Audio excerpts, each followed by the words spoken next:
तो बच्चों अब एजम्पशंस देखते हैं। एटीपी बैलेंस शीट पढ़ने के लिए जो भी हम लोगों ने पढ़ा उसके लिए कुछ एजम्पशंस लिए गए हैं और वो 4 एजम्पशंस हमें दिए गए हैं सिलेबस में, एनसीईआरटी मॉड्यूल में लिखे गए हैं। होते क्या है डिस्कस करते हैं। हेडिंग का नाम है assumptions for respiratory balance sheet, जो जस्ट अभी पढ़ा गया है। पहला एजम्पशन देखो, आप पढ़ते हैं। There is the sequential orderly pathway. मतलब क्या हुआ? सीक्वेंस ऑर्डर पाथवे में है। मतलब ये हुआ कि ग्लूकोज ग्लाइकोलिसिस चलेगी और पायरुविक एसिड बनेगा, फिर पायरुविक एसिड लिंक रिएक्शन में एस्टर कोएंजाइम में बनेगा, फिर एस्टर कोएंजाइम में से क्या चलेगा? Krebs cycle. मतलब 1 by 1 और फिर इलेक्ट्रॉन ट्रांसपोर्ट सिस्टम। ये ऐसा माना गया है, लेकिन ऐसा होता नहीं है।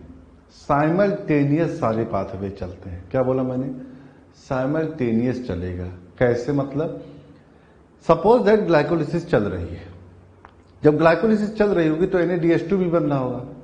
तो क्या NADH2 शटल सिस्टम के थ्रू जाके माइटोकॉन्ड्रिया में एटीपी बनाएगा कि वेट करेगा कि अभी नहीं क्रेब्स साइकिल हो जाए, लिंक रिएक्शन हो जाए, तब मैं जाऊंगा? ऐसा तो नहीं होता। मतलब ये हुआ कि सारे पाथवे साइमल्टेनियस काम करते हैं। लेकिन अगर हम साइमल्टेनियस पढ़ लेंगे सारे पाथवे को तो कंफ्यूजन हो जाता है, थ्योरेटिकली पॉसिबल नहीं है समझाना। इसी वजह से हमने क्या माना है एजम्पशंस में कि सारे पाथवे सीक्वेंशियल ऑर्डर मैनर में चलते हैं। पहला एजम्पशन क्लियर। दूसरा एजम्पशन क्या लिया गया है? NADH2 synthesized in glycolysis is transferred into mitochondria for oxidative phosphorylation। किसके लिए? Oxidative phosphorylation. ये तो मैं बता ही चुका हूं। ये मान लिया गया है कि ग्लाइकोलिसिस में जो NADH2 बनता है, ग्लाइकोलिसिस में जो NADH2 बनता है उसको ट्रांसफर ही करना पड़ेगा कहां? माइटोकॉन्ड्रिया में। तभी तो 6 ATP बनेगा।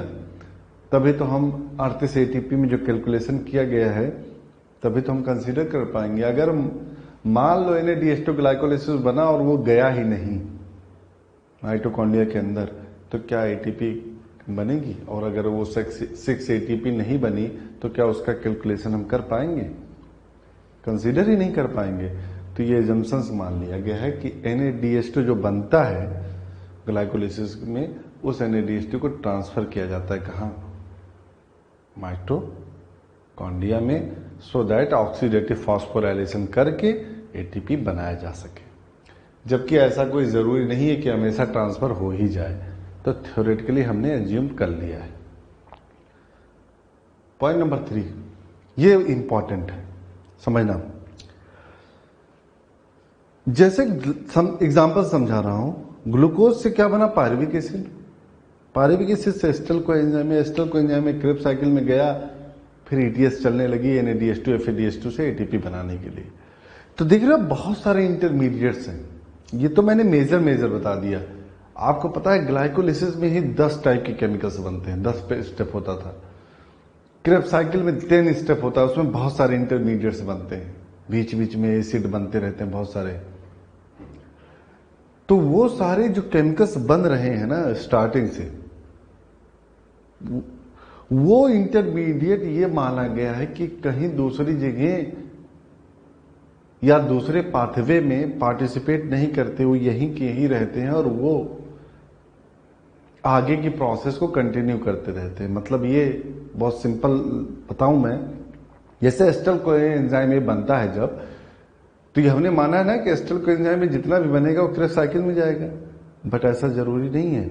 अगर सेल को जरूरत पड़ गई फैटी एसिड बनाने के लिए, तो वो एस्टर कोएंजाइम में जो बना है लिंक रिएक्शन के बाद, उस एस्टर कोएंजाइम को निकाल के किसमें यूज करने लगेंगे? सेल किसमें यूज करेगा? फैटी एसिड बनाने के लिए। तो नीड बेसिस है, जैसे जरूरत वैसे निकाल लिया जाता है। लेकिन हमने ATP कैलकुलेशन में बैलेंस शीट को पढ़ने के लिए ये माना गया है कि जितने भी इंटरमीडिएट्स बनते हैं वो कहीं नहीं पार्टिसिपेट करते, वो एक सिक्वेंशियल मैनर में चलते रहते हैं। ऐसे मैं आपको बहुत सारे एग्जाम्पल पढ़ाऊंगा नेक्स्ट टॉपिक पे कि कौन कौन से इंटरमीडिएट यूज होते हैं दूसरे केमिकल बनाने के लिए, मतलब एनाबॉलिज्म में भी यूज होते हैं, मतलब सिंथेसिस ऑफ अदर केमिकल्स भी यूज होते हैं। जैसे एक मैंने बता ही दिया, एस्टर कोएंजाइम में फैटी एसिड बनाने में यूज होता है। तो लिंक रिएक्शन चली, एस्टर कोएंजाइम में बना और वो चला गया फैटी एसिड बनाने के लिए, क्रेब्स साइकिल चली ही नहीं। और अगर क्रेब्स साइकिल नहीं चली तो कैलकुलेशन एटीपी का सही कर ही नहीं पाएंगे। तो ये मान लिया गया है कि जो भी केमिकल बनते हैं कहीं जाते नहीं है, वो आगे की पाथवे में पार्टिसिपेट करते हैं। एक एग्जांपल और बता देता हूं, क्रेब्स साइकिल में याद हो सक्सिनल कोएंजाइम ए बनता है और सक्सिनल कोएंजाइम में क्लोरोफिल बनाने के लिए यूज कर लेते हैं प्लांट्स। तो आगे क्रेब्स साइकिल चल पाएगी क्या? नहीं। इस वजह से एटीपी के कैलकुलेशन हम नहीं कर पाएंगे, इसी वजह से माना गया है कि सब कुछ चलता है। समझ में आ गया होगा? ओके। तो none of intermediates in pathway are utilised to synthesis of any other compound. ऐसा माना गया कि नन ऑफ, कोई भी इंटरमीडिएट यूज नहीं होता कहीं दूसरी जगह, वो पाथवे में ही चलता रहता है। इस बात को कई बार मैं स्ट्रेस दे रहा हूं, समझ लेना इस बात को। लास्ट पॉइंट, पूरा चैप्टर किसके बेसिस पढ़ाया गया? ग्लूकोज के बेसिस पे। और ऐसा माना गया है, देखो, only glucose is being respired, मतलब यूज होता है as a energy substrate for energy production. दूसरे कोई केमिकल से नहीं यूज होते, जबकि एकदम गलत बात है। मैं पढ़ाऊंगा फैट भी यूज होता है, प्रोटीन भी यूज होता है।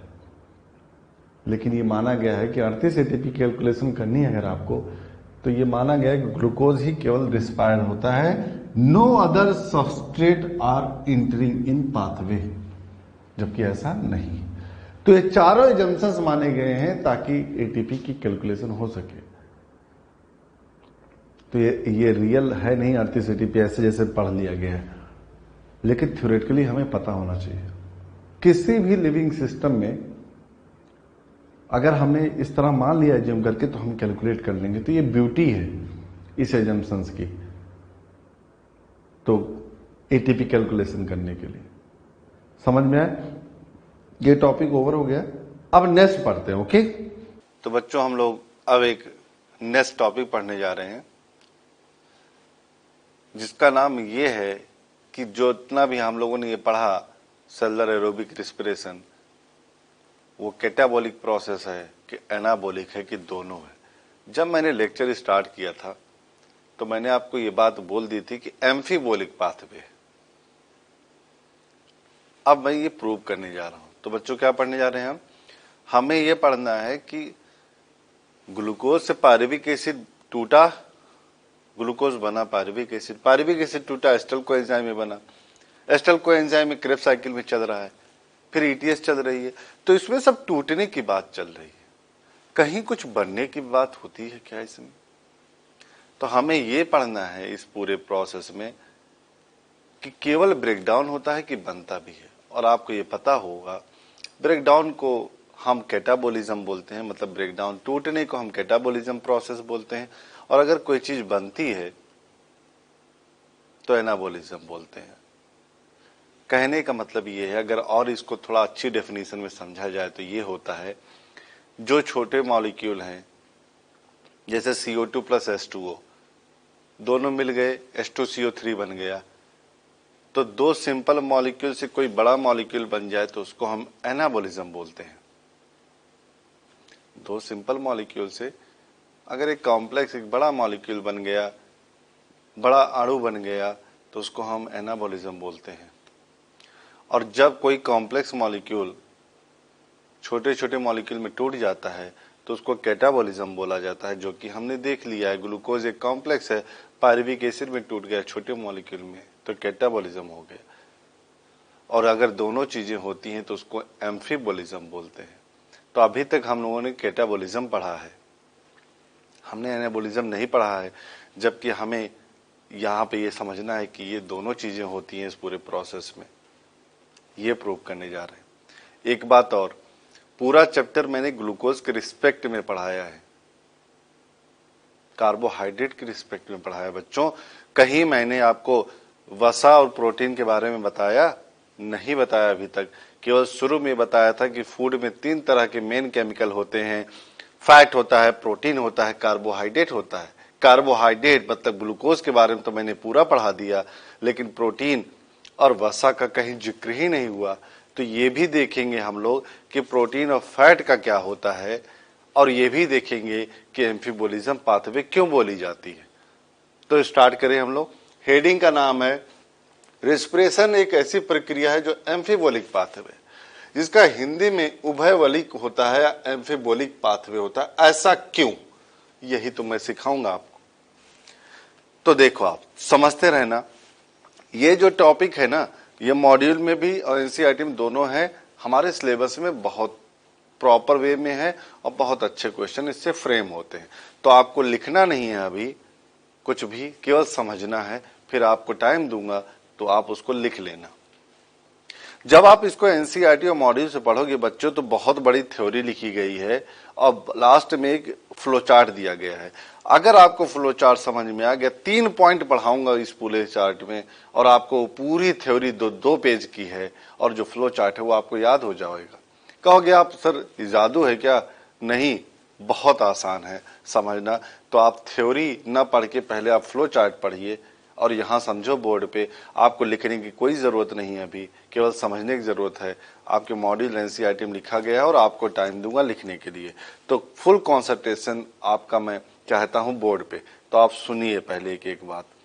हमने अभी फिर से मैं बता रहा हूँ हम क्या पढ़ने जा रहे हैं, प्रोटीन और फैट का कैसे क्या होता है। और हम ये पढ़ने जा रहे हैं कि जो प्रोसेस हमने पूरी पढ़ी, Krebs cycle, glycolysis, link reaction, इन सब में केवल टूटता भी है मतलब कैटाबॉलिज्म भी होता है, कि सिंथेसिस भी होती है मतलब एनाबॉलिज्म भी होता है। और मैं यहाँ प्रूव करूंगा दोनों होता है मतलब एम्फीबोलिक पाथवे है पूरा जितना पढ़ा गया है। क्लियर? तो उद्देश्य समझ में आ गया क्या टॉपिक पढ़ने जा रहे हैं। अब हम पढ़ने जा रहे हैं, समझो आप। देखो आप, पहले कार्बोहाइड्रेट था। कार्बोहाइड्रेट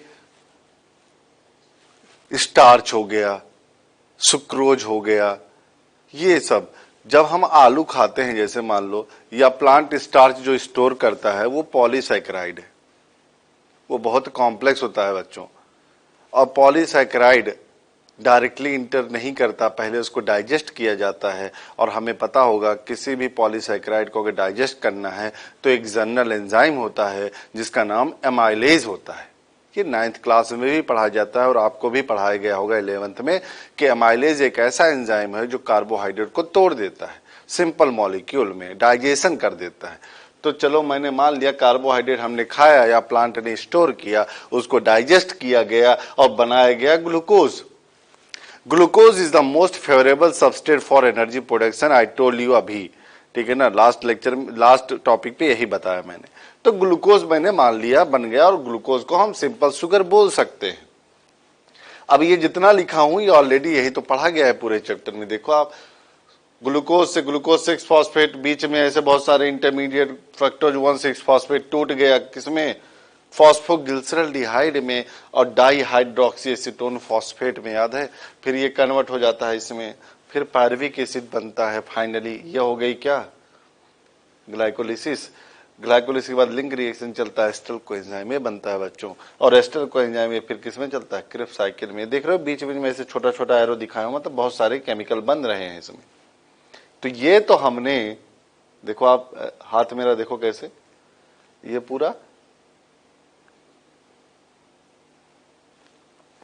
पूरा हमने पढ़ लिया है।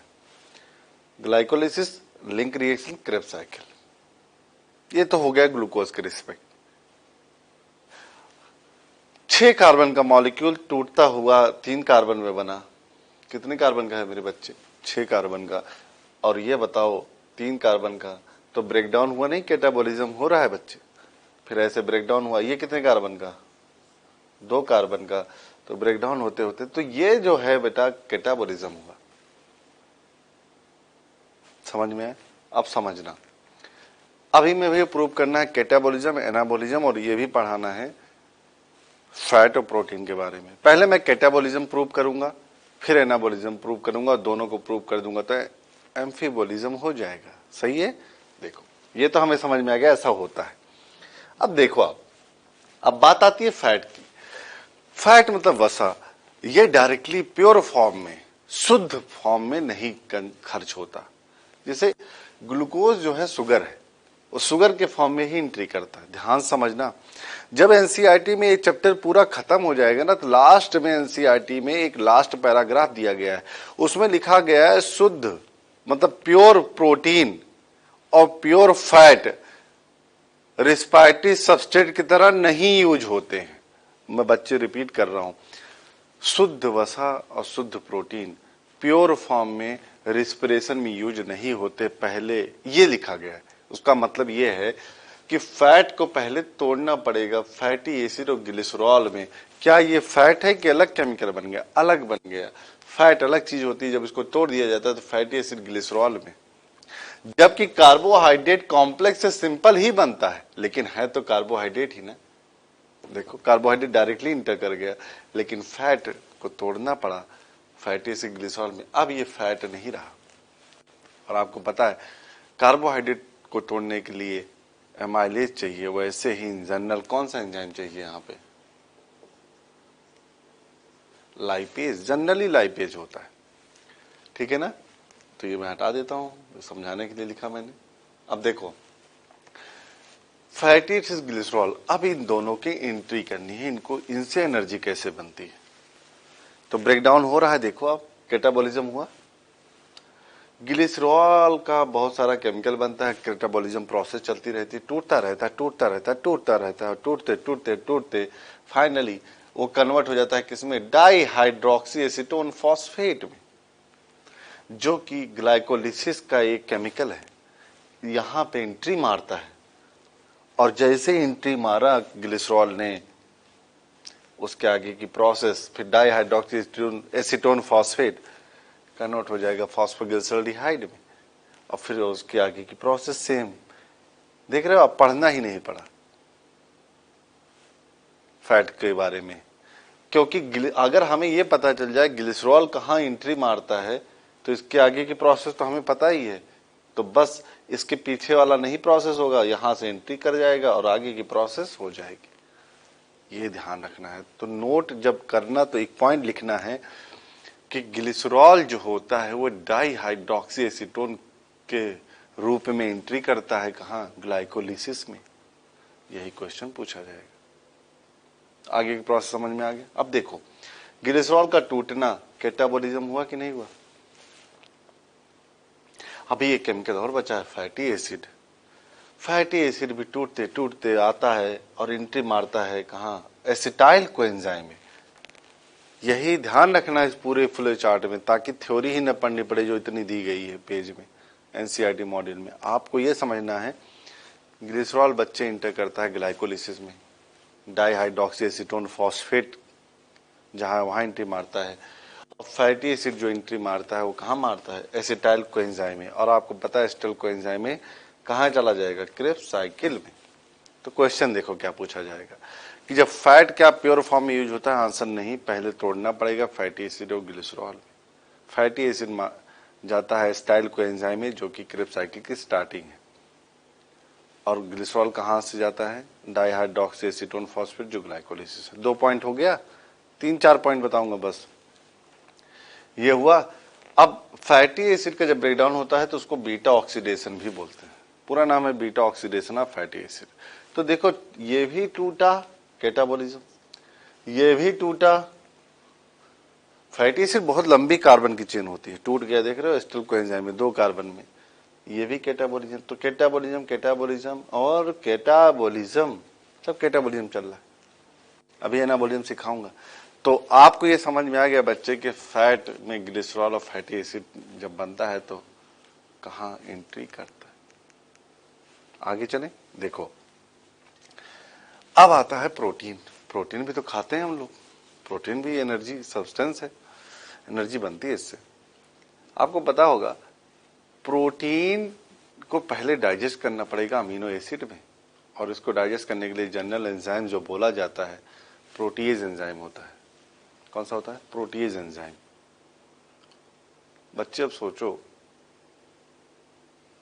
क्या प्रोटीन प्योर फॉर्म में एंट्री की है, पहले की है, उसको तोड़ना पड़ा अमीनो एसिड में, पहले तोड़ना पड़ा है। तो वही मैंने बोला एनसीईआरटी के लास्ट पैराग्राफ को अंडरलाइन कर लेना, हमारे मॉड्यूल में भी लिखा गया है वो, कि प्योर फॉर्म ऑफ प्रोटीन और प्योर फॉर्म ऑफ फैट कभी भी सेलुलर रिस्पिरेशन में सबस्ट्रेट की तरह यूज नहीं होते हैं एनर्जी बनाने के लिए, जबकि कार्बोहाइड्रेट यूज हो सकता है।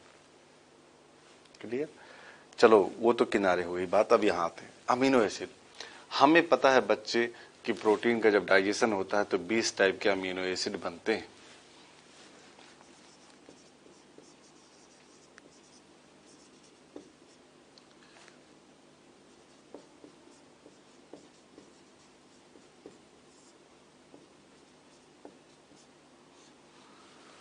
बीस टाइप के हो सकते हैं अमीनो एसिड, क्योंकि अब कोई प्रोटीन होगा उसमें अलग अलग अमीनो एसिड होंगे, तो ऐसे मैक्सिमम कितने टाइप के अमीनो एसिड हो सकते हैं? 20 टाइप के हो सकते हैं।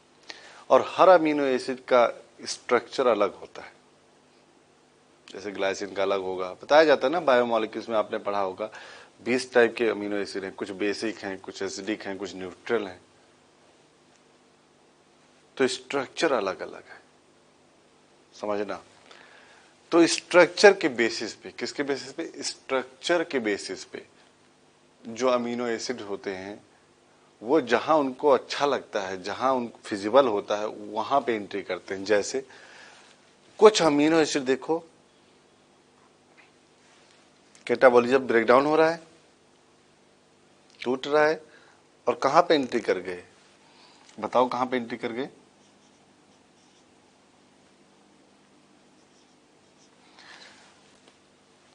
तीन कार्बन के मॉलिक्यूल में कहा? पायरुविक एसिड में। आप ध्यान दो, देखो क्वेश्चन कैसे फ्रेम होगा, सारे क्वेश्चन में बता रहा हूं। ये पूछा जाएगा कि क्या ऐसा है कि कोई भी अमीनो एसिड ग्लाइकोलिसिस में एंट्री करता है?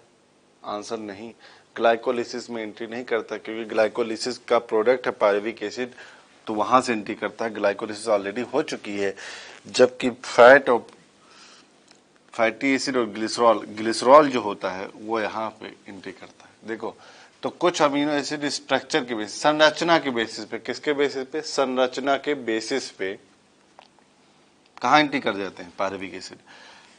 कुछ अमीनो एसिड कहाँ एंट्री कर रहे हैं? एसिटाइल कोएंजाइम में, जो कि क्रेब्स साइकिल का स्टार्टिंग पॉइंट है। पायरुविक एसिड लिंक रिएक्शन, तो लिंक रिएक्शन में भी एंट्री कर सकते हैं, एसिटाइल कोएंजाइम पे भी एंट्री कर सकते हैं, वो डिपेंड करता है कौन सा अमीनो एसिड है। अब कुछ अमीनो एसिड देखो बीच में एंट्री कर रहे हैं, alpha keto glutaric acid, Krebs cycle में याद है आपको, 5 कार्बन का मॉलिक्यूल, यहां एंट्री कर रहे हैं। तो ऐसे तो अलग अलग अमीनो एसिड का कैटाबॉलिज्म हो रहा है और अलग अलग पॉइंट पे एंट्री कर रहे हैं। क्वेश्चन क्या पूछा जाएगा? एनसीईआरटी में फ्लो चार्ट में ये वाला पार्ट दिया गया है, सिर्फ ये वाला नहीं दिया गया है, तो कोई बात नहीं, वो हमारे वहां थ्योरी में लिखा गया है, तो ये भी मॉड्यूल में हमारे लिख दिया गया और थ्योरी में भी एनसीईआरटी में। तो आपसे क्वेश्चन पूछा जाएगा कि क्या अमीनो एसिड जो बनते हैं वो पायरुविक एसिड के थ्रू, मतलब लिंक रिएक्शन में एंट्री करते हैं कि क्रेब्स साइकिल में? आंसर बोलना है, लिंक रिएक्शन में भी एंट्री कर सकते हैं और क्रेब्स साइकिल में भी। नेक्स्ट क्वेश्चन, क्या ग्लाइकोलिसिस में एंट्री करते हैं amino acid? Answer no. Next question, pyruvic acid में एंट्री करते हैं? यस। एसिटाइल कोएंजाइम में? Yes. Alpha ketoglutaric acid? Yes. तो किसी के भी थ्रू पे डिपेंड एंट्री करते हैं। देख रहे हो आप कैटाबॉलिज्म हुआ, संरचना के बेसिस पे अलग अलग। तो मैंने ये प्रूव कर दिया कि प्रोटीन प्योर फॉर्म में नहीं हो जाता, डाइजेशन होता है उसके बाद एंट्री करते हैं और कैटाबॉलिज्म हुआ। मैंने प्रूव कर दिया फैट पहले डाइजेस्ट होता है और उसके बाद एंट्री मारता है कहाँ? ग्लिसरॉल यहां करता है, और फैटी एसिड बच्चे कहाँ? एसिटाइल कोएंजाइम में। तो मुझे प्रूव करना था कि एम्फीबोलिक पाथवे है, अभी तक प्रूव नहीं किया है मैंने, और मुझे प्रूव करना था कि फैट और प्रोटीन भी यूज होता है एनर्जी प्रोडक्शन के लिए। देखो आप, प्रोटीन जब यहाँ पे एंट्री करेगा अमीनो एसिड, तो इसके आगे एनर्जी जो बनेगी, same process, NADH2 FADH2 ATP सब बनेगी, वैसे यहाँ पे भी बनेगा, वैसे यहाँ पे भी बनेगा, इसके आगे वाली। तो एनर्जी तीनों केमिकल से बनता है, लेकिन सबसे इंपॉर्टेंट मोस्ट फेवरेबल सब्सटेंस कौन है? Carbohydrate, glucose. तो एक पॉइंट तो प्रूव हो गया, प्रोटीन और फैट भी एनर्जी यूज होती है, एनर्जी प्रोडक्शन करने के लिए भी ये भी यूज होते हैं फूड में। अब बात मुझे ये सिखानी है, एम्फीबोलिक जो मेन हेडिंग है, भैया कैटाबॉलिज्म बच्चे हो गया है और एम्फीबोलिक प्रूव करने के लिए एनाबॉलिज्म भी होना चाहिए।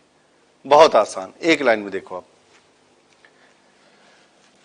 जब भी ग्लिसरॉल की जरूरत पड़ती है सेल को, क्या बोला, जब भी ग्लिसरॉल की जरूरत पड़ती है सेल को, तो जो ये बना है डाईहाइड्रोक्सी एसीटोन फॉस्फेट, टूटने के बाद ये कहा जाता है तुम वापस आओ और मुझे अब जरूरत है तुम्हारी, ताकि मैं ग्लिसरॉल बना पाऊं।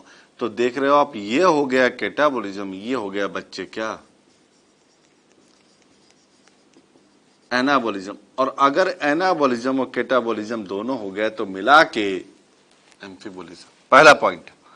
Point number 2, fatty acid entry करता है एस्टाइल कोएंजाइम में, और जब भी जरूरत पड़ती है सेल को, बॉडी को, कोई भी सजीव हो, कोई भी लिविंग ऑर्गेनिज्म हो, तो कहा जाता है एस्टाइल कोएंजाइम में वापस तुम्हें मैं यूज करूंगा और खुद बनूंगा फैटी एसिड, क्योंकि अब मुझे फैटी एसिड की जरूरत है अभी।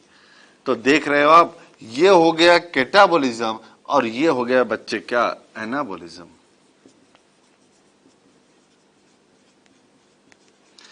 तो एनाबॉलिज्म और कैटाबॉलिज्म दोनों मिला के यहां पे भी प्रूव कर दिया मैंने एम्फीबॉलिज्म। ये पूछा जाएगा, जैसे लाइन क्या लिखी है एनसीईआरटी में कि कौन सा ऐसा केमिकल है कि जिससे फैटी एसिड बनता है, आंसर एस्टाइल कोएंजाइम में। कौन सा ऐसा केमिकल है जिससे ग्लिसरॉल बनता है, डाईहाइड्रोक्सी एसीटोन फॉस्फेट। तो इसी फ्लो चार्ट को वर्कआउट करना है बच्चे, सारा क्वेश्चन भी साथ में कराता जा रहा हूं। अब बात आती है प्रोटीन की। प्रोटीन का ये सब पॉइंट कैटाबॉलिज्म वाला है। जब भी प्रोटीन की जरूरत पड़ती है, तो आपको पता है बच्चे, protein is the polymer of amino acid. कई सारे अमीनो एसिड को जोड़ा जाता है और प्रोटीन बनती है। तो अमीनो एसिड एंट्री करके टूट के एनर्जी भी बना रहे हैं। अब जब जरूरत पड़ेगी तो बच्चे बुलाया जाएगा पायरुविक एसिड, क्योंकि आओ हमें कुछ अमीनो एसिड बनाना है। तो एनाबॉलिज्म हुआ कि नहीं, ये बताओ। अब यही क्वेश्चन पूछा जाएगा कि क्या पायरुविक एसिड यूज हो सकता है अमीनो एसिड बनाने के लिए। यस, एनाबॉलिज्म कैटाबॉलिज्म दोनों हो गया ना, तो एम्फीबॉलिज्म प्रूव कर दिया मैंने। एग्जैक्टली ऐसे ये भी बच्चे, ये भी एनाबॉलिज्म हुआ, मतलब एस्टाइल कोएंजाइम में भी यूज होगा एनाबॉलिज्म के लिए। देखो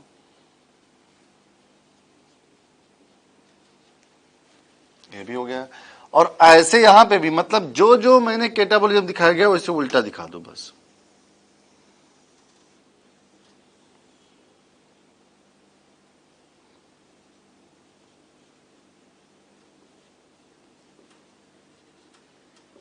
तो anabolism, catabolism, amphibolism, catabolism, anabolism, amphibolism, catabolism, anabolism, amphibolism मिलके catabolism, anabolism, amphibolism, anabolism, catabolism, amphibolism. देख रहे हो, ये था, प्रूव हो गया।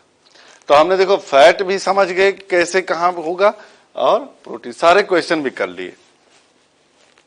क्या बोला समझ में? अब एक दो पॉइंट आपको याद करना है। वैसे आपको याद होगा, मैंने पढ़ा दिया कई बार, याद हो तो 5 कार्बन का अल्फा कीटोग्लूटारिक एसिड होता है, और यही 5 कार्बन अमीनो एसिड में भी बनाने में यूज होता है।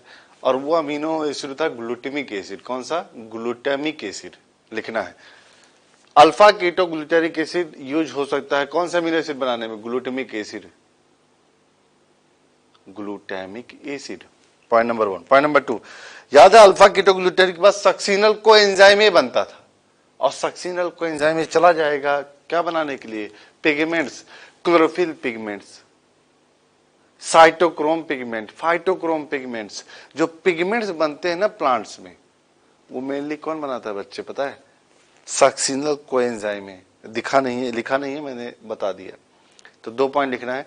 सक्सिनल कोएंजाइम में पिगमेंट्स बनाने में, जैसे उदाहरण के तौर पे फाइटोक्रोम, साइटोक्रोम, ये स्पेसिफिक एग्जांपल बता देता हूं।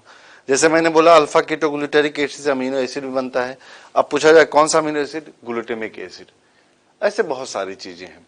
पायरुविक एसिड से भी अमीनो एसिड बनता है। तो पहले हम लोग उसको रटते थे, अब जरूरत नहीं है, 4-5 पॉइंट याद कर लो। एस्टाइल कोएंजाइम से फैटी एसिड बनता है, डाईहाइड्रोक्सी एसीटोन फॉस्फेट से ग्लिसरॉल बन सकता है, और अल्फा कीटोग्लूटारिक एसिड से ग्लूटामिक एसिड बन सकता है, और सक्सिनल कोएंजाइम से पिगमेंट्स बनते हैं। ये था, तो एम्फीबोलिज्म भी प्रूव हो गया, प्रोटीन और फैट भी क्या होगा वो भी प्रूव कर दिया हम लोगों ने बच्चे। क्लियर ना? ये था। अब समझना, अब जाके एरोबिक रिस्पिरेशन खत्म हुआ। सोचो जरा कब से पढ़ रहे हैं एरोबिक रिस्पिरेशन। हमने ग्लाइकोलिसिस पढ़ी, देखो सीरीज में ध्यान समझना, ग्लाइकोलिसिस पढ़ी, लिंक रिएक्शन पढ़ा, क्रेब्स साइकिल पढ़ा, ईटीएस और ऑक्सीडेटिव फास्फोराइलेशन मतलब कीमो ऑस्मोसिस पढ़ी और ईटीएस पढ़ा। 5 पैराग्राफ हो, 5 हेडिंग। फिर छठी हेडिंग हमने शटल सिस्टम पढ़ा, जरूरत क्या है वो पढ़ा, 7 हो गई। उसके बाद हमने पढ़ा एटीपी बैलेंस शीट के लिए कौन कौन से सैद्धांतिक बातें मानी गई हैं, 4 पॉइंट वो पढ़ा गया। 8 और 9वां ये कि रिस्पिरेशन जो होता है एम्फीबोलिक पाथवे होता है। 9 पॉइंट हैं, 9 टॉपिक है इतने बड़े बड़े। अब जहां की सब चीजें कंप्लीट हो गई एरोबिक रिस्पिरेशन, तो बच्चों हम लोग एनारोबिक रिस्पिरेशन पढ़ने जा रहे हैं। जैसा एरोबिक पढ़ लिया गया वैसे एनारोबिक रिस्पिरेशन को फर्मेंटेशन भी बोलते हैं, और ये प्रोकैरियोट यूकैरियोट दोनों में चलता है। ये आगे आपको समझ में आ गया। बहुत सारे बच्चों को कंफ्यूजन ये होता है कि प्रोकैरियोट में ही सिर्फ चलता है, यूकैरियोट में नहीं चलता। प्रोकैरियोट यूकैरियोट दोनों में चलता है। बैक्टीरिया में भी चलता है जो कि प्रोकैरियोट्स है, ईस्ट फंजाई है उसमें भी चलता है यूकैरियोट। इवन हमारी बॉडी में चलता है। जब हम एक्सरसाइज करते हैं बहुत तेज तो हमारी बॉडी में एनारोबिक रिस्पिरेशन चलता है सब मसल सेल्स में। आगे एक एक समझते हैं। आपको मैं चैप्टर की स्टार्टिंग में ये बात बताया था कि एरोबिक और एनारोबिक रिस्पिरेशन दोनों रिस्पिरेशन में जो कॉमन पाथवे है वो ग्लाइकोलिसिस है। मतलब ग्लाइकोलिसिस तो होगी ही, मतलब ग्लूकोज से पायरुविक एसिड तो बनाया ही जाएगा। पायरुविक एसिड बनने के बाद अगर ऑक्सीजन की कमी होती है तो पायरुविक एसिड इंटर कर जाता है एनारोबिक रिस्पिरेशन में, और अगर ऑक्सीजन की मात्रा ठीक है, अवेलेबिलिटी ऑफ ऑक्सीजन सही है, तो पायरुविक एसिड लिंक रिएक्शन में चला जाता है जो कि माइटोकॉन्ड्रिया में होती है और क्रेब्स साइकिल हो जाती है। कहने का मेरा यह मतलब है कि पायरुविक एसिड ही ये फाइनली या तो एरोबिक में इंटर करता है तो एनारोबिक, और वो किस पे डिसाइड होता है? ऑक्सीजन की अवेलेबिलिटी पे। तो एनारोबिक रिस्पिरेशन और एरोबिक रिस्पिरेशन का जो लिंक है वो कौन है? पायरुविक एसिड है। एरोबिक और एनारोबिक रिस्पिरेशन का लिंक मैं बोल रहा हूं पायरुविक एसिड है। समझ में आया? अब सपोज मैं मान लेता हूं कि ऑक्सीजन की अवेलेबिलिटी कम है सेल के अंदर, तो पायरुविक एसिड वो डिपेंड करता है कौन से ऑर्गेनिज्म है या कौन सी सेल है। या तो लैक्टिक एसिड बनाएगा या तो अल्कोहल बनाएगा, इथेनॉल। तो ऐसे बहुत सारे हम एनारोबिक रिस्पिरेशन होते हैं, फर्मेंटेशन भी बोलते हैं इसको। फर्मेंटेशन कई टाइप के होते हैं, लेकिन हमारे सिलेबस में 2 पढ़ेंगे, एक अल्कोहलिक फर्मेंटेशन, दूसरा कौन सा फर्मेंटेशन? Lactic acid fermentation. तो स्टार्ट करते हैं, एक एक पढ़ेंगे और बहुत आसान है समझना। ग्लूकोज से देखो पूरी कंप्लीट ये क्या चल रही है? ग्लाइकोलिसिस। तो ग्लाइकोलिसिस का प्रोडक्ट कौन सा है? Pyruvic acid. कहोगे सर आपने यहां क्यों नहीं लिखा?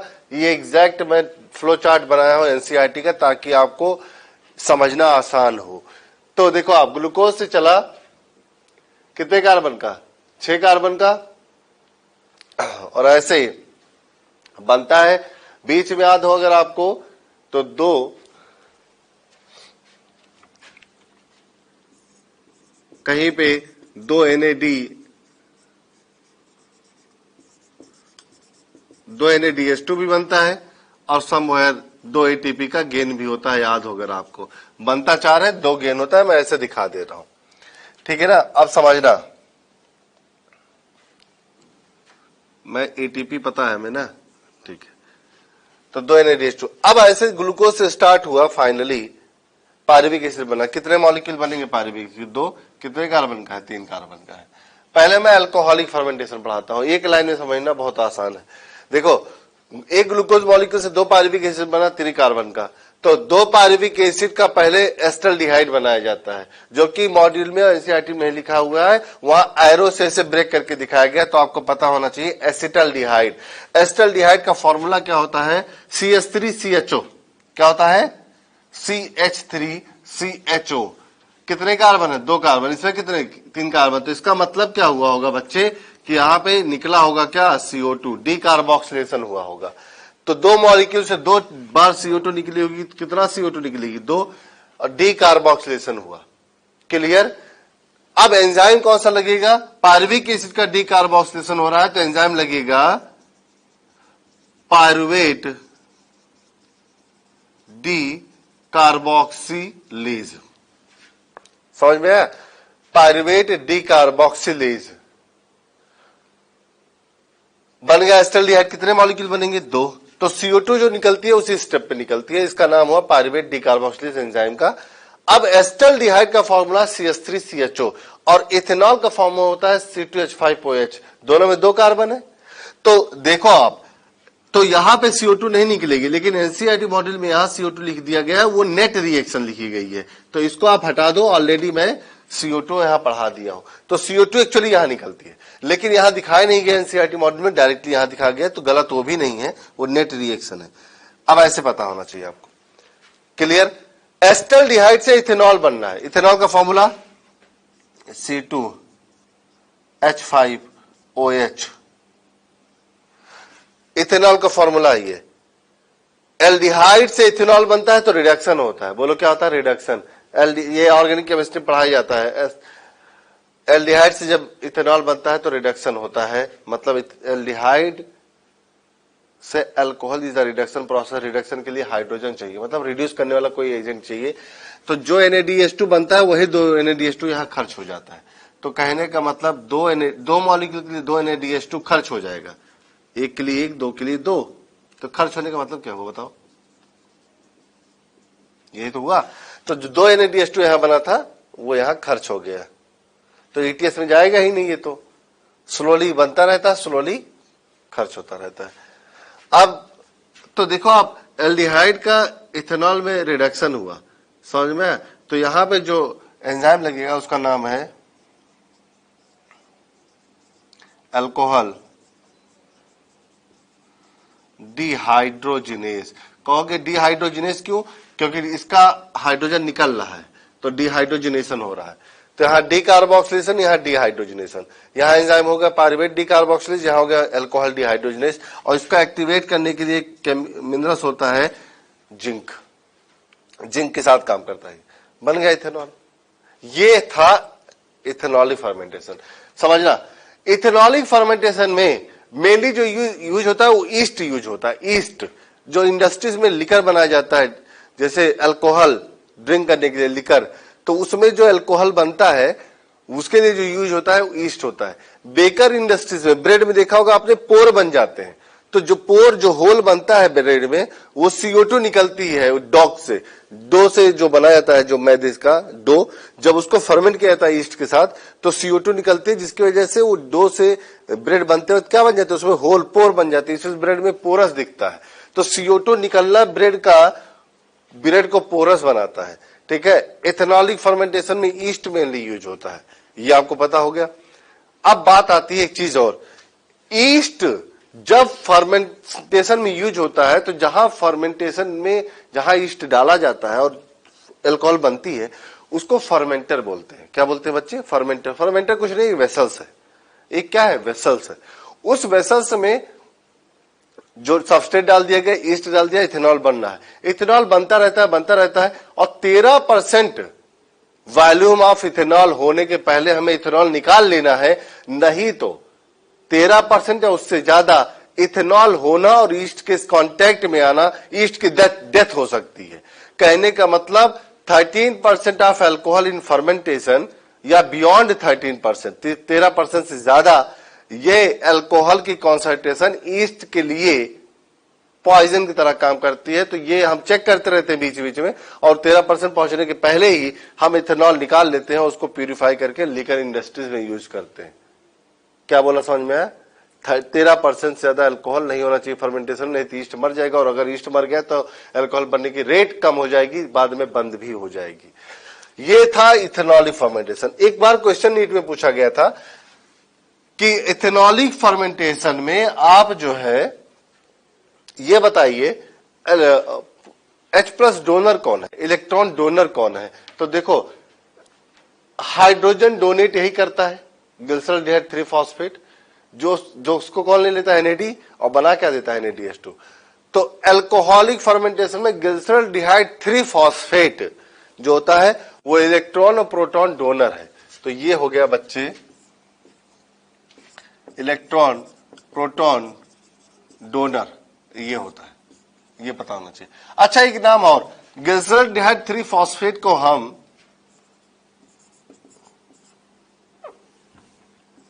also called as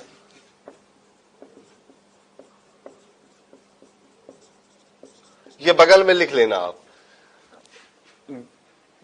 triose phosphate भी बोलते हैं, ग्लिसरॉल्डिहाइड 3 फॉस्फेट ट्रायोज फॉस्फेट भी बोलते हैं, ध्यान से, इतना समझ में आया, ये था। अच्छा, अब इथेनॉलिक फर्मेंटेशन का फाइनल इक्वेशन लिख देते हैं।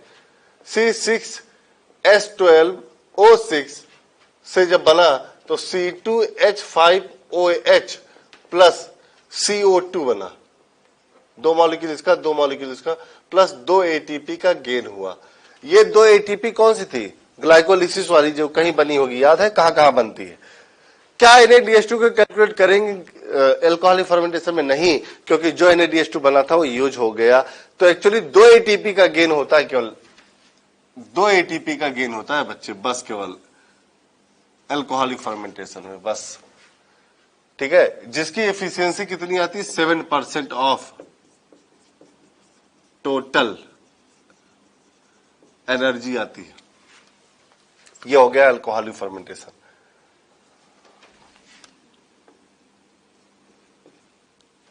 अब बात आती है दूसरा फर्मेंटेशन, लैक्टिक एसिड फर्मेंटेशन।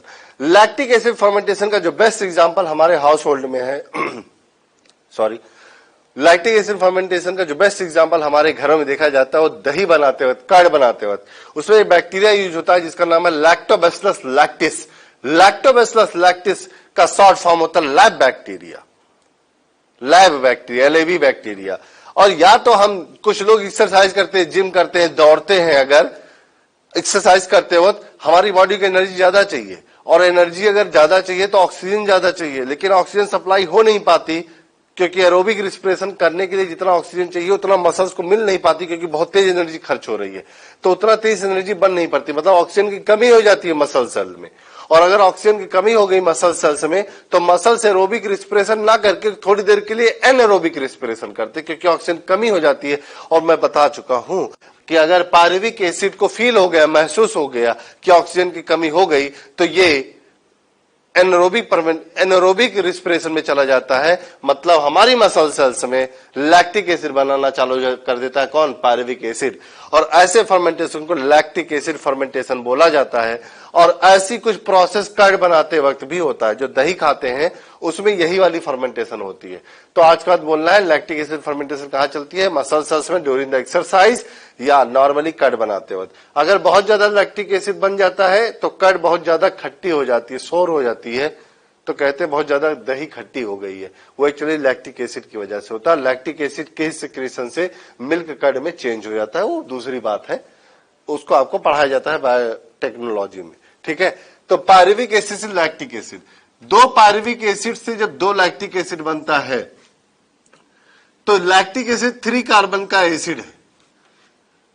और याद हो, अगर आप देखो तो पायरुविक एसिड भी 3 कार्बन का है, तो 3 कार्बन से अगर 3 कार्बन चीजें बन रही तो CO2 नहीं निकलता। लैक्टिक एसिड में कोई CO2 नहीं निकलता, जब लैक्टिक एसिड निकलता तो CO2 नहीं बनती है, ध्यान से ये बात, जबकि अल्कोहलिक फर्मेंटेशन में CO2 बनती है। लैक्टिक एसिड फर्मेंटेशन के लिए जब ये पायरुविक एसिड लैक्टिक एसिड बनता है तो यहां पे फिर से जो NADH2 बना था ग्लाइकोलिसिस में समवेयर, वो फिर से यूज हो जाता है, कन्वर्ट हो जाता है 2NAD में। किसमें कन्वर्ट होता है, 2NAD में, देख लो आप।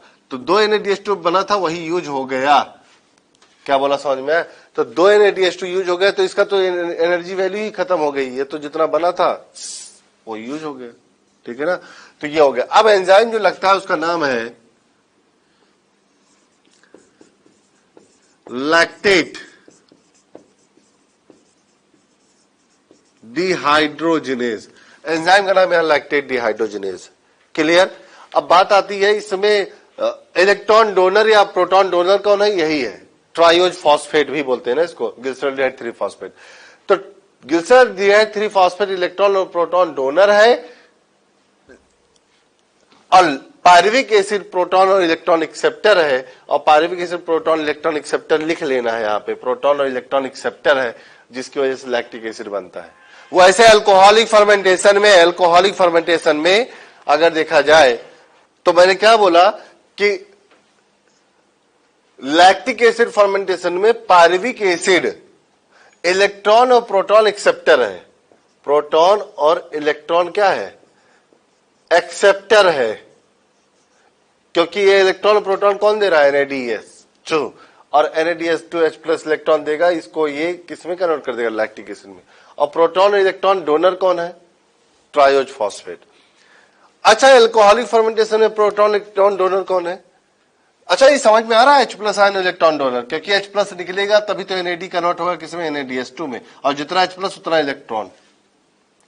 तो H+ इलेक्ट्रॉन डोनर बोला जाए या हाइड्रोजन डोनर, बात सेम है। तो हाइड्रोजन डोनेट कौन कर रहा है, ये। एक्सेप्ट कौन कर रहा है, ये। बन कौन रहा है, ये। हाइड्रोजन ले कौन रहा है यहाँ पे, ये। बन क्या रहा है, ये। डोनेट कौन कर रहा है, ये, वो वाला, ठीक है ना। अच्छा, अल्कोहलिक फर्मेंटेशन में डोनर तो यही होगा H+ इलेक्ट्रॉन, एक्सेप्टर कौन होगा, एसिटाल्डिहाइड। एसिटाल्डिहाइड एक्सेप्ट कर रहा है, देखो यहाँ पे, क्लियर। अब सुनो, अगर लैक्टिक एसिड फर्मेंटेशन का पूरा मैं इक्वेशन लिखूं तो देखो, C6H12O6 से क्या बनेगा, C3H6O3, ये लैक्टिक एसिड का फॉर्मूला है। 2 मॉलिक्यूल बनेंगे प्लस 2 ATP, CO2 बनेगी क्या, नहीं, क्योंकि CO2 नहीं बनती है, 3 कार्बन का है। तो 2 मॉलिक्यूल 3 कार्बन के बन जाएंगे, 1 CO2, ये है। तो 7% टोटल इफिशियंसी एनर्जी की है ऑफ टोटल एनर्जी, जितना रिलीज होती है ग्लूकोज से उसका केवल 7% ATP में कन्वर्ट होता है। तो 2 ATP का दोनों में गेन होता है। तो एंजाइम क्लियर हो गया, ये हो गया, ये था अल्कोहलिक फर्मेंटेशन। अब इसको स्पेशली एक चीज और पढ़ाने जा रहा हूं जिसका नाम है पास्चर इफेक्ट, वो आप देखो। तो पास्चर एक साइंटिस्ट थे, उन्होंने फर्मेंटेशन रिलेटेड कुछ बातें बताई, बहुत सारा काम किया है पास्चर साहब ने। एक काम और किया इन्होंने, पास्चर ने क्या बोला कि अगर ऑक्सीजन की कॉन्सेंट्रेशन आप बढ़ा दोगे जब फर्मेंटेशन चल रही है, तो ईस्ट जो क्या करेगा ना, वो अल्कोहल नहीं बनाएगा, वो एरोबिक रिस्पिरेशन करना चालू कर देगा। मतलब पायरुविक एसिड चली जाएगी लिंक रिएक्शन क्रेब्स साइकिल में आगे, और उसमें अल्कोहल नहीं बनेगा। मतलब अल्कोहल का प्रोडक्शन रेट क्या हो जाएगा, कम हो जाएगा। तो क्या एक रूल बताया पास्चर इफेक्ट ने, rate of fermentation decreases by increasing oxygen concentration. Oxygen की कॉन्सेंट्रेशन बढ़ाओगे तो फर्मेंटेशन का रेट कम हो जाएगा, क्योंकि फर्मेंटेशन तब चलती है जब ऑक्सीजन की कमी होती है, ना कि ज्यादा होने पे। क्लियर। अब ऐसा क्यों हुआ, ईस्ट एक फैकल्टेटिव एनरोब है। फैकल्टेटिव एनरोब का मतलब होता है, ऐसे समझ लो, फैकल्टेटिव की जगह लगा दो कभी कभी, may be, might be, seldom. Seldom मतलब कभी कभी। ईस्ट बाय नेचर ऑक्सीजन चाहता है, लिख लेना इसको हिंदी में प्यार से एकदम। ईस्ट बाय नेचर ऑक्सीजन चाहता है, क्योंकि एरोबिक रिस्पिरेशन जब करेगा तो एनर्जी ज्यादा बनती है। एक ग्लूकोज से 38 ATP बन सकती है, और जबकि फर्मेंटेशन में 2 ATP का गेन होता है। तो वो चाहता है ऑक्सीजन अगर है तो मैं एरोबिक रिस्पिरेशन करूंगा। लेकिन अगर ऑक्सीजन नहीं है तो ईस्ट की डेथ नहीं होती, जैसे ह्यूमन की तो डेथ हो जाएगी, लेकिन ईस्ट की डेथ नहीं होगी, क्योंकि इसके अंदर एबिलिटी होती है कि ऑक्सीजन ना रहने पे भी ये सरवाइव करता है और एनर्जी प्रोड्यूस करता है फर्मेंटेशन प्रोसेस से। तो ये दोनों हो सकता है। Yeast is the facultative anaerobe. Facultative anaerobe का मतलब बाय नेचर एरोबिक है, लेकिन कभी कभी एनरोबिक भी काम करता है। तो फैकल्टेटिव जगह देखो माइट बी या मे बी एनरोब। बाय नेचर क्या हुआ, एरोबिक। ध्यान रखना, फैकल्टेटिव बहुत जगह वर्ड आता है। फैकल्टेटिव मतलब मे बी, फैकल्टेटिव एनरोबिक मतलब मे बी एनरोबिक। अगर यहीं पे एरोबिक लिखा होता तो मे बी एरोबिक, तो बाय नेचर वो एनरोबिक होता। तो ये फैकल्टेटिव एनरोबिक मतलब may be anaerobic, by nature क्या है, एरोबिक, ऑक्सीजन के साथ काम करता है। तो पास्चर साहब ने बहुत अच्छी बात बताई। उन्होंने कहा ग्लूकोज से जब पायरुविक एसिड बन जाता है तो अगर ऑक्सीजन की अवेलेबिलिटी कम है तो ईस्ट क्या करेगा, अल्कोहलिक फर्मेंटेशन करेगा और इथेनॉल बनाएगा और रेट ऑफ फर्मेंटेशन अच्छा चलेगा, अल्कोहल खूब बनेगा। लेकिन अगर कभी ऑक्सीजन की कमी, ऑक्सीजन ज्यादा हो गई, कमी नहीं क्या, ऑक्सीजन ज्यादा हो गई, तो ईस्ट सरवाइव तो करेगा और बहुत अच्छे से करेगा और एरोबिक रेस्पिरेशन करेगा और 38 एटीपी बनाएगा। तो इसे पास्टर साहब ने एक बात बताई कि अगर तुम्हें अल्कोहल बनाना है तो ऑक्सीजन की कमी रखो, नहीं तो प्रॉब्लम हो जाएगी, नहीं तो रेट ऑफ फर्मेंटेशन कम हो जाएगा। ये था पास्चर इफेक्ट, और इसको ऑक्सीजन इनहिबिटरी इफेक्ट भी बोलते हैं, क्योंकि ऑक्सीजन का इनहिबिटरी इफेक्ट हो रहा है किसमें, फर्मेंटेशन पे। क्लियर। ईस्ट के दो मेटाबॉलिक पाथवे हैं, एरोबिक वाला भी हो और एनारोबिक। जब अल्कोहल बनाना हो तो ऑक्सीजन की कमी कर दो, अल्कोहल नहीं बनाना हो तो ऑक्सीजन दे दो। और मैं आपको बता चुका हूं 13% अल्कोहल पहुंचते पहुंचते ईस्ट को से कांटेक्ट में अल्कोहल हटा दो, नहीं तो अल्कोहल का कॉन्सेंट्रेशन अगर 13 है उसके ज्यादा हो गया तो ईस्ट की डेथ हो जाएगी। क्लियर। ये था एनारोबिक रेस्पिरेशन बच्चों। ओके, तो अब पढ़ने जा रहे हैं रिस्पायरेटरी कोएफिशिएंट। रिस्पायरेटरी कोएफिशिएंट ये बताता है कि जो प्रोसेस चल रही रेस्पिरेशन की उसमें कितना वॉल्यूम CO2 का रिलीज आउट हुआ, रिस्पायर होने के बाद सबस्ट्रेट का रिस्पिरेशन होता है ना, ब्रेकडाउन होता है, तो उस ब्रेकडाउन में कितना CO2 निकली और ब्रेकडाउन करने के लिए कितना ऑक्सीजन यूज हुई, दोनों के वॉल्यूम का रेशियो निकाल दो, उसी को रिस्पायरेटरी कोएफिशिएंट बोलते हैं। तो वॉल्यूम ऑफ CO2 इवॉल्व मतलब रिलीज आउट कितनी हुई प्रोसेस में, और इस प्रोसेस में ऑक्सीजन कितना यूज हुई, वॉल्यूम ऑफ ऑक्सीजन कंज्यूम, इनका रेशियो निकाल लो, वॉल्यूम का RQ बोलते हैं। और RQ सबस्ट्रेट पे डिपेंड करता है कि सबस्ट्रेट कौन सा यूज हुआ है। एक एक पढ़ते हैं। अगर हम लोग सबस्ट्रेट ग्लूकोज ले लेते हैं, मतलब कार्बोहाइड्रेट ले लेते हैं, और रेस्पिरेशन कौन सा चल रहा है, एरोबिक रेस्पिरेशन, तो इक्वेशन आपको पता है, बैलेंस इक्वेशन लिख दिया है मैंने। तो इस इक्वेशन में देखो आप, ग्लूकोज का जब कंप्लीट ऑक्सीडेशन होता है एरोबिक रेस्पिरेशन में तो 6 मोल ऑफ ऑक्सीजन लिखा हुआ है और 6 मोल ऑफ CO2 बनता है। तो वैल्यू अगर RQ निकाला जाए इस टाइम पे तो CO2 6 mole of CO2 divided by 6, answer क्या आ जाएगा 1। इस फॉर्मूले के अकॉर्डिंग 6 डिवाइडेड बाय 6, तो RQ 1 आ गया। तो ध्यान से, ये बहुत रिपीटिव क्वेश्चन है। ग्लूकोज का या कार्बोहाइड्रेट का अगर एरोबिक रेस्पिरेशन किया जाता है तो समझ लेना हमेशा RQ क्या आएगा 1, या उल्टा पूछा जाए RQ 1 कब होगा तो ऐसे बोल देना है, जनरली एरोबिक रेस्पिरेशन का होता है जब glucose as a substrate use होता है। अब पॉइंट नंबर 2, अगर इसी ग्लूकोज का एनारोबिक रेस्पिरेशन किया जाए तो एनारोबिक रेस्पिरेशन में बता दिया हूं क्या निकलती है, CO2 तो निकलती है लेकिन ऑक्सीजन यूज नहीं होती। तो अगर CO2 निकल रही है और ऑक्सीजन यूज नहीं हो रही, ऑक्सीजन 0, तो ये रेशियो क्या आ जाएगा, इनफाइनाइट आ जाएगा, इन्फिनिटी आ जाएगा। तो ध्यान रखना, ग्लूकोज का जब एनारोबिक रेस्पिरेशन होता है तो CO2 तो निकलती है लेकिन ऑक्सीजन खर्च नहीं होती। तो देखो आप, CO2 निकली, इथेनॉल बना, इथेनॉलिक फर्मेंटेशन दिखाया गया है, तो इथेनॉल बना, तो CO2 तो निकली, तो RQ कैसे निकालेंगे, 2 डिवाइडेड बाय 0, क्योंकि ऑक्सीजन यूज ही नहीं हो तो क्या आ जाएगा, किसी चीज को 0 से डिवाइड कर दिया तो क्या आता है, इनफाइनाइट। तो एनारोबिक रेस्पिरेशन का RQ कितना आता है, इन्फिनिटी या नॉट डिफाइंड। क्लियर। तो ये तो हो गया ग्लूकोज का एरोबिक और एनारोबिक रेस्पिरेशन। नेक्स्ट RQ पढ़ते हैं हम लोग। तो RQ हमने समझ लिया कि RQ 1 भी हो सकता है और इन्फिनिटी भी हो सकता है। अब RQ बात करने जा रहे हैं, क्या 1 से कम हो सकता है, लेस देन 1। यस, जब कभी भी हमने देखा है प्रोटीन और फैट को बर्न किया जाता है, मतलब कंप्लीट ऑक्सीडेशन किया जाता है, या तो प्रोटीन को या फैट को, तब देखा गया है कि RQ लेस देन 1 आता है, क्योंकि ऑक्सीजन की डिमांड ज्यादा होती है इनको बर्न करने के लिए। बहुत इंपॉर्टेंट बात बोल रहा हूं, रिपीट कर रहा हूं, समझना।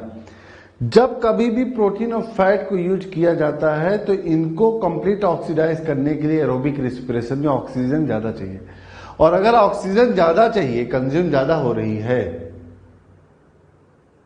तो यह वैल्यू लेस देन 1 आ जाएगा। क्लियर। तो लेस देन 1 आरक्यू कब आता है? कई केसेस में आता है। आरक्यू लेस देन 1 कब आएगा? जब कंप्लीट ऑक्सीडेशन हो फैट और प्रोटीन का, या हमने मिक्स डाइट खाई है जिसमें प्रोटीन और फैट है, मिक्स डाइट जिसमें प्रोटीन और फैट आ रहे हैं, ऑयल आ रहा है, ये सब, या जर्मिनेटिंग फैटी एसिड सीड जब ये जर्मिनेट करते हैं। तो germinating fatty acid, mix diet, protein या फैट का जब कंप्लीट ऑक्सीडेशन किया जाता है तो आरक्यू लेस देन 1 आता है, क्योंकि ऑक्सीजन ज्यादा चाहिए। अगर ऑक्सीजन ज्यादा चाहिए तो ये रेशियो लेस देन 1 आ जाएगा। एक एग्जांपल दिया गया है ट्राई प्लामिडिन का, ये फैटी एसिड है। ये क्वेश्चन एनसीईआरटी में दिया गया है, मतलब ये क्वेश्चन ये दिया गया है केमिकल एनसीईआरटी में, ये क्वेश्चन कई बार पूछा गया है नीट के पेपर में। तो इसका फॉर्मूला याद करना पड़ेगा ट्राइप्लामिडिन का, C51H98O6। क्या बोला? C51H98O6, C51H98O6 ये जो होता है ये इसका फॉर्मूला है। इसके जब दो मॉलिक्यूल बर्न हुए तो देखा गया बैलेंस करके 145 ऑक्सीजन यूज हुई इसकी मोल, और बना CO2 कितना? इतना। और सबसे हमें मतलब नहीं एनर्जी निकलेगी, पानी बनेगा। तो इसका अगर आरक्यू निकाला जाए तो 102 डिवाइडेड बाई 145, तो नियर बाई 0.7 आता है। लेस देन 1 आ गया कि नहीं आ गया? ये समझ लो, इसका आरक्यू याद कर लो आप, किसका? ट्राइप्लामिडिन का। और इसके अलावा कोई भी फैट और प्रोटीन आएगा लेस देन 1 आएगा। क्लियर? एक बात और, प्रोटीन और फैट का जो कंप्लीट ऑक्सीडेशन होता है, जब उनको बर्न किया जाता है तो पहले बर्न करने के पहले प्रोटीन को पहले अमीनो एसिड में कन्वर्ट किया जाता है, डाइजेस्ट किया जाता है। क्या बोला मैंने? प्रोटीन को पहले डाइजेस्ट किया था अमीनो एसिड में, बता चुका हूं मैं ये, और वो अमीनो एसिड फिर एंट्री करते हैं एरोबिक रेस्पिरेशन में, कंप्लीट ऑक्सीडेशन में। तो क्या pure form of protein use हुई क्या कंप्लीट ऑक्सीडेशन में? नहीं।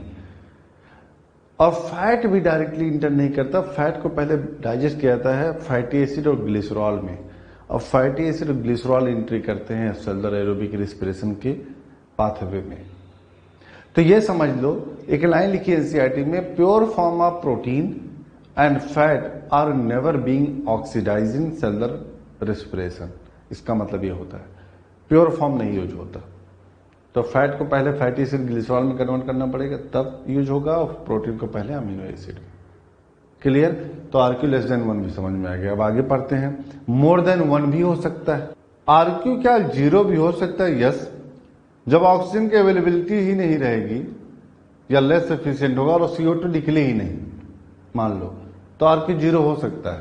जैसे देखो आप साइक्लोहेक्सेन प्लांट पता है, तो उनमें अवेलेबिलिटी ऑफ ऑक्सीजन इनसफिशिएंट होती है। ये हो गया ग्लूकोज। जब ग्लूकोज को हम लोग करते हैं तो ऑक्सीजन देख रहे हो कम मिल रही है, अब मैलिक एसिड बनना है। क्या बनना है? मैलिक एसिड, और CO2 देखो नहीं निकली, तो आरक्यू क्या आ जाएगा? 0 आ जाएगा। तो ध्यान रखना, साइक्लोहेक्सेन प्लांट जो होते हैं वो जब ग्लूकोज को ऑक्सीडाइज करते हैं तो आरक्यू क्या बोलना है? 0। और इक्वेशन देखो CO2 नहीं है, तो इस फॉर्मूले के अकॉर्डिंग क्या आ जाएगा? 0। ओके, अब हम लोग पढ़ने जा रहे हैं क्या आरक्यू मोर देन 1 भी आ सकता है? तो बिल्कुल आ सकता है, ऑर्गेनिक एसिड का देखते हैं। तो आरक्यू मोर देन 1 कुछ कंडीशन में हो सकता है।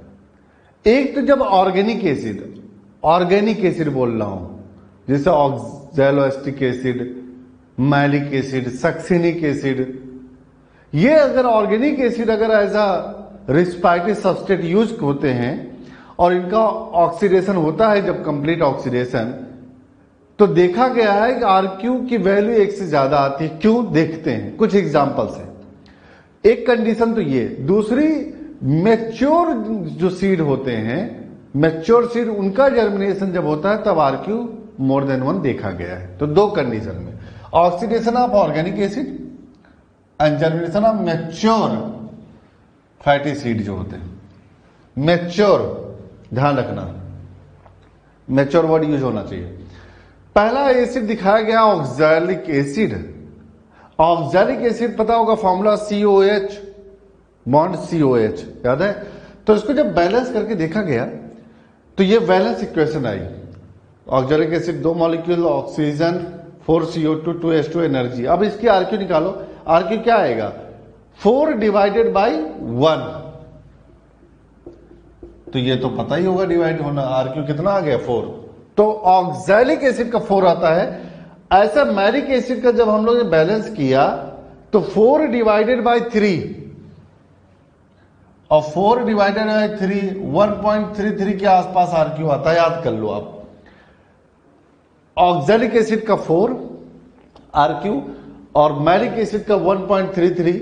वैसे सक्सिनिक एसिड का फॉर्मूला ये है, रटने की जरूरत नहीं है आपको, आप वैल्यू याद कर लो। सक्सिनिक एसिड को जब देखा गया तो CO2 इतनी निकली, ऑक्सीजन इतना यूज हुआ, तो 8 डिवाइडेड बाई 7, तो ये 1.14 के आसपास आएगा। तो ये 3 वैल्यू याद कर लो, ऑक्सैलिक एसिड का 4, मैलिक एसिड का 1.33 और सक्सिनिक एसिड का 1.14। ये देख रहे हो, इससे पता चल रहा है कि ऑर्गेनिक एसिड का जब कंप्लीट ऑक्सीडेशन होता है तो मोर देन 1 आरक्यू आता है। क्लियर? तो आरक्यू हमें समझ में आ गया। ओके, अब हम लोग एटीपी की कैलकुलेशन करने जा रहे हैं कि एटीपी की एनर्जी वैल्यू कितनी होती है। सेलुलर रिस्पिरेशन प्लांट में एक छोटा सा टॉपिक बचा हुआ है कि एटीपी की कैलकुलेशन कैसे होती है। वो आरक्यू जहां लिखा हुआ है ना, उसके बाद वाला छोटा सा समझना।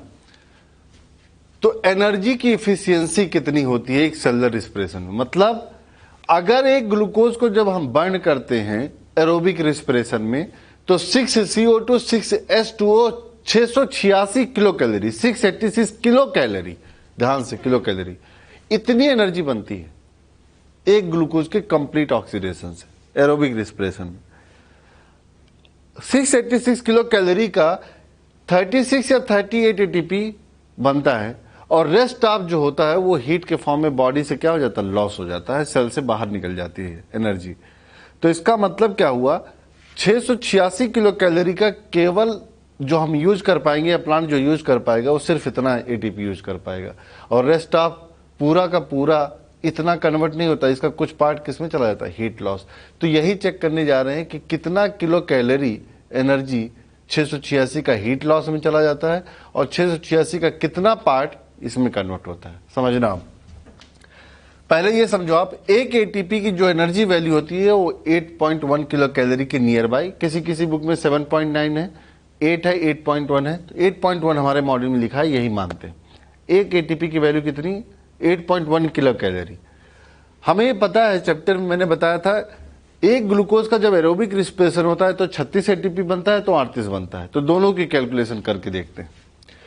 एक एटीपी की वैल्यू याद कर लेना, 8.1 किलो कैलोरी है, ध्यान से, कैलोरी नहीं, किलो कैलोरी। अगर 36 एटीपी बनता तो 36 एटीपी गुणे 8.1, टोटल एनर्जी कितनी आ गई? 291.6 किलो कैलोरी। सिर्फ 686 का 291 किलो कैलोरी एनर्जी यूज हुई एटीपी बनाने के लिए। तो एफिशिएंसी कितनी आई? एफिशिएंसी कितना आएगा? 291.6 डिवाइडेड बाय 686, 386 नहीं, आई एम सॉरी, 686 है ये। जब इसको आप डिवाइड करोगे, 100 से मल्टीप्लाई करोगे तो 42.50, मतलब समझ रहे हो, 686 का केवल 42% एनर्जी 36 एटीपी में कन्वर्ट हुआ है। अब 100 में से 42 42 माइनस कर दोगे तो लगभग कितना आ जाएगा? 58% एनर्जी हीट के फॉर्म में क्या होगी? लॉस हो गई। अब 38 का कैलकुलेशन देखो, 38 एटीपी होगी तो 8.1 से किलो कैलोरी से मल्टीप्लाई करोगे, कितना आ जाएगा? 307.8। 307.8 को अगर 686 से डिवाइड करोगे तो आएगा 44.86। मतलब इसको मैं इन जनरल 45% मान लेता हूं। सोचो आप, 686 का केवल 45% एनर्जी एटीपी में कन्वर्ट होता है और बनाता है 38 एटीपी। और 100 से 45% इसमें चला गया तो 55% हीट के फॉर्म में बॉडी से लॉस हो जाता है। तो इफिशियंसी या मैक्सिमम कितनी हुई, 45% या तो 42, वो भी एरोबिक रिस्पिरेशन की। एनरोबिक की तो इससे और कम होगा। ये था एटीपी की कैलकुलेशन। तो क्वेश्चन ये पूछा जाएगा नीट में कि एरोबिक रिस्पिरेशन की एनर्जी एफिशिएंसी मैक्सिमम बताओ, तो आपको यही बोलना है नियर बाय 45%। ओके, तो वो जो हम लोग इस चैप्टर के लास्ट में मॉड्यूल में पढ़ेंगे, एक हेडिंग है dynamic state of the body. इसका मतलब क्या होता है? हो सकता है क्वेश्चन का भी फ्रेम हो जाए, पता होना चाहिए। यह कॉन्सेप्ट ऑफ मेटाबॉलिज्म बोला गया, इसको समझना बहुत इंटरेस्टिंग है। पहले तो मेटाबॉलिज्म सीख लेते हैं। मेटाबॉलिज्म का मतलब होती है कोई भी केमिकल रिएक्शन जो एंजाइमेटिक कंट्रोल रिएक्शन हो बॉडी में, उसको मेटाबॉलिक रिएक्शन बोलते हैं।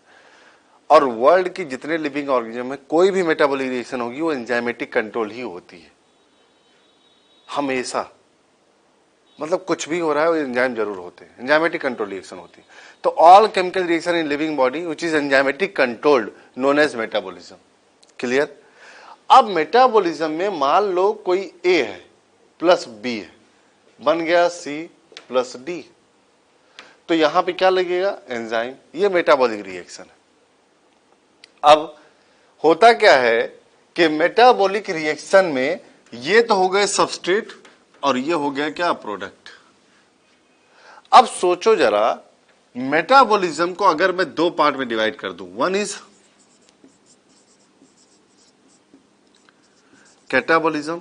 कैटाबॉलिज्म का तो होता है ब्रेक डाउन होना। तो मान लो कोई कॉम्प्लेक्स मॉलिक्यूल है, ए बी सी डी, ऐसे एक मॉलिक्यूल है, बॉन्ड से जुड़े हैं। इनको तोड़ दो किसी एंजाइम के थ्रू दो पार्ट में, मान लो ए और बी प्लस सी डी में टूट गया। तो अगर चीजें टूटती हैं तो उसको कैटाबॉलिज्म बोलते हैं। जैसे रिस्पिरेशन पढ़ाया गया था, याद है? ग्लूकोज टूटा पायरुविक एसिड में, पायरुविक एसिड से एसिटाइल कोएंजाइम में टूट रही हैं चीजें। जब चीजें टूटती हैं बच्चे तो उसको कैटाबॉलिज्म बोलते हैं। और कैटाबॉलिज्म में जो नेट एनर्जी होती है वो क्या होती है? निकलती है। और इस एनर्जी को क्या करती है? बॉडी यूज करती है। सोचो बिना कैटाबॉलिज्म की बॉडी सर्वाइव करेगी? कोई भी लिविंग बॉडी नहीं।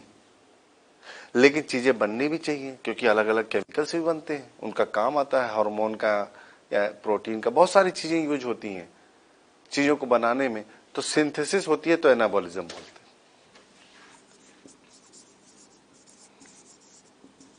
एनाबॉलिज्म का मतलब इसी को उल्टा कर दो। जैसे ए बी, एक मॉलिक्यूल है सी, इन तीनों को जोड़ दो, सिंथेसिस होगा अगर एंजाइमेटिक कंट्रोल, तो बन गया मान लो ए बी सी। तो अगर सिंपल मॉलिक्यूल से कोई कॉम्प्लेक्स मॉलिक्यूल बनता है तो उसको एनाबॉलिज्म बोलते हैं, वो ब्रेक डाउन होता है तो कैटाबॉलिज्म। और इसमें जनरली क्या होती है? एनर्जी खर्च होती है, नेट एनर्जी खर्च होती है। और दोनों का होना बहुत जरूरी है। कहोगे सिर्फ कैटाबॉलिज्म, केवल टूट ही रही है तो एक टाइम ऐसा आ जाएगा डेथ हो जाएगी। केवल सिंथेसिस हो रही है तो बनता तो जाएगा बॉडी में लेकिन एनर्जी नहीं मिलेगी। दोनों होना जरूरी है। मतलब कैटाबॉलिज्म और एनाबॉलिज्म दोनों साथ में चलने चाहिए डायनेमिक स्टेट में, क्योंकि सिंथेसिस भी होना चाहिए और एनर्जी भी मिलनी चाहिए। डायनेमिक स्टेट, इक्विलिब्रियम पे नहीं आना चाहिए। आगे आप इस पेज में पढ़ोगे, एक पॉइंट में लिखा होगा कि बॉडी डायनेमिक स्टेट। मैं पढ़ा क्या रहा हूं, देखो, डायनेमिक स्टेट अगर इक्विलिब्रियम में आ गया ना तो आपको पता है ना कि वर्क डन 0 हो जाएगा और बॉडी की डेथ हो जाएगी, सर्वाइव ही नहीं करेगा। कि अगर आपने इक्विलिब्रियम पे ला दिया, बॉडी कभी मेटाबॉलिकली इक्विलिब्रियम पे नहीं आती, मेटाबॉलिकली इक्विलिब्रियम पे नहीं आती। बॉडी इस तरह एडजस्ट करती है कि एनर्जी बनती भी रहे और सिंथेसिस भी होती रहे। समझ में आया? अब जो चीजें बनती हैं या टूटती हैं उनको मेटाबोलाइट्स बोलते हैं। क्या बोलते हैं? मेटाबोलाइट्स। अब मेटाबोलाइट्स क्या यहीं पे काम करेंगे, किसी दूसरे पाथवे में भी जाएंगे? क्या मतलब है? सिंपली समझना। ग्लूकोज चालू होता, glucose 6 phosphate, glucose 6 phosphate, fructose 6 phosphate, ऐसे बहुत सारी चीजें बनी थी। एसिटाइल कोएंजाइम में, पायरुविक एसिड, ऐसे बना था। याद है मैंने कहा था एसिटाइल कोएंजाइम में फैटी एसिड बनाने में भी यूज होता है। तो सिंथेसिस भी हो रहा है, ब्रेकडाउन भी हो रहा है। एस्टल कोएंजाइम एक क्रेब्स साइकिल में भी जा रहा है, कभी प्रोटीन बनाने में चला जा रहा है, कभी फैटी एसिड में। देख रहे हो ना, ऐसे समझो एक ट्रैफिक है, एक रोड जा रही है, ट्रैफिक सिग्नल आया तो कुछ कारें इधर चली जा रही हैं, कुछ कार इधर चली जा रही है, कुछ बाइक इधर चली जा रही है, कुछ एक बाइक इधर जा रही है। तो आप देख रहे हो कनेक्टेड है। तो एक ही चौराहा है, एक ही ट्रैफिक सिग्नल है, उसमें जो केमिकल्स बन रहे हैं, मतलब कार आ रही हैं, वो अलग अलग पाथवे में चली जा रही हैं।